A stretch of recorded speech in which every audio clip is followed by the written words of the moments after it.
Hi, I'm Jay, and this is Scoutadelic. I'm a mental health nurse and CBT therapist, and I work with young people, but I'm also a scout, and I'm talking to you today to talk about mental health.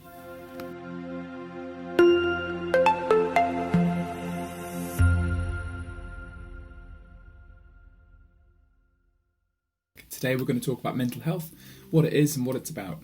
Mental health is a state of well-being in which every individual realises his or her own potential, can work productively and fruitfully and make a contribution to his or her own community. That's more or less the World Health Organization definition of it.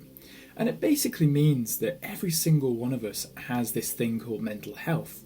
If we take a slight step back, health, in more general terms, is about mental, physical and social well-being. So those three things make up health. And mental health is within that. And without mental health, we can't have our wider kind of health. We can be a top athlete and have a really, really strong physical health. But if we didn't have our mental health, we wouldn't be able to perform as well or be as healthy as a human. You think about top athletes, if you think about the psychological side of it, it's absolutely huge when it comes to being able to be an athlete. And that's no different from any of us in everyday life. You know, our physical health, our mental health and our social health, so our social connections and our community make a really big difference to our overall health as well. When it comes to mental health, it's about how we think, so the thoughts and cognitions that we have, the way we process the world around us. It's about how we feel, often associated with heart, but it's kind of more of a head/whole body thing really. Those feelings would be, it's like an evaluation of a situation or a thing. It might be anger, happy, sad, disgust, jealousy. There's hundreds of different words we can use to describe emotions, but there tends to be some, maybe 5 or 6 really core ones. And we also have our behaviour, so how we act. That's massively influenced by mental health. And that how we act, what we do, what we don't do, what we avoid, what we confront. And also our physical feelings as well. So our physical feelings and sensations are a huge part of what makes up our mental health too. So those kind of 4 key areas, it's about how we think, feel, behave, and physically feel as well. So those kind of body signs and clues that we have. A good situation where this might all interact is, I don't know, maybe an exam, for example, or maybe a deadline, or maybe a social situation you're a bit nervous about, and that situation comes around and you have some anxious thoughts about that situation. Maybe you think, oh, what if people don't like me? What if this? What if that? What if I say the wrong thing? That might be something that people think about. Our behaviour might encourage us to avoid that situation, or it might be maybe we'll be particularly animated at that event. You know, things can change quite quickly. And of course, these events could be online events as well. There is a difference practically, but sometimes it can feel just as anxiety provoking going to an event online as it can face to face, and sometimes worse. So we have all these different things that interact, and it's also about how we see ourselves, so how we value ourselves, how we encourage ourselves, how we talk to ourselves, but also how we see others in the world around us, how we interpret other people's behaviour or how we interpret other people's actions influences our mental health.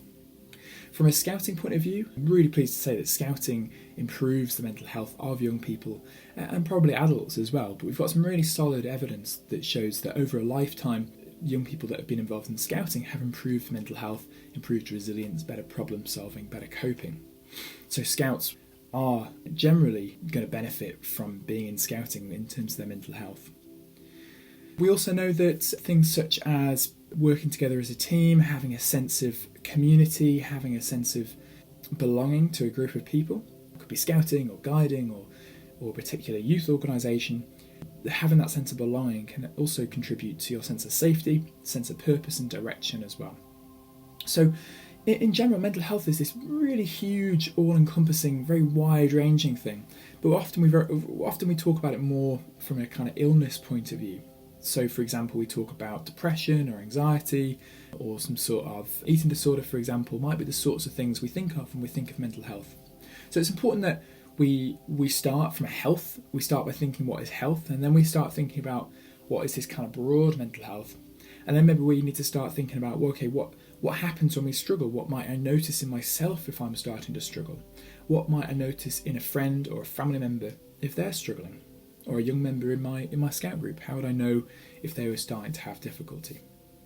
And one of the biggest things we can look out for is change in attitude, change in appearance, and change in the way they view things or attend things or behave. These are some of the biggest things that we can look out for. But there isn't really like a one size fits all, this is what it will look like, or this is how I will know if someone's struggling. What we really need to be able to do is ask and have a supportive conversation. And some of the best ways of doing that, there's tons of resources out there that you can look at to start this kind of journey. But one of the best ways of doing that is really to take a step back and really try and understand what that person's trying to tell you, without trying to make judgments or assumptions, and really trying to hold back from giving advice. Very rarely, when it comes to a mental health difficulty or somebody that's struggling with their anxiety or low mood, is advice helpful. Often advice is what we give when we don't know what else to say, and we just kind of want to throw something at them and hope it helps. But actually what we need to do is slow down a little bit and really think, what does this person in front of me need? And most of the time that's a genuine, caring, empathetic person, to really try and get on their level, understand what's going on. Very often, people know how to help themselves, or maybe need some help to help themselves, but they know maybe what might be useful for them right now. Your role as a friend or a carer or a parent isn't to be a counsellor or a therapist or whatever. It's to be a supportive friend. So really sticking to those boundaries is also really important. Also, making sure you get help if you think this person really needs some more help going forward. There's loads of advice lines and helpful websites you can look at, such as Mind and Young Mind and Papyrus, that are really helpful for everything from mild anxiety difficulties, dealing with uncertainty, all the way through to suicide prevention and those kind of difficulties as well. So there's loads of help out there.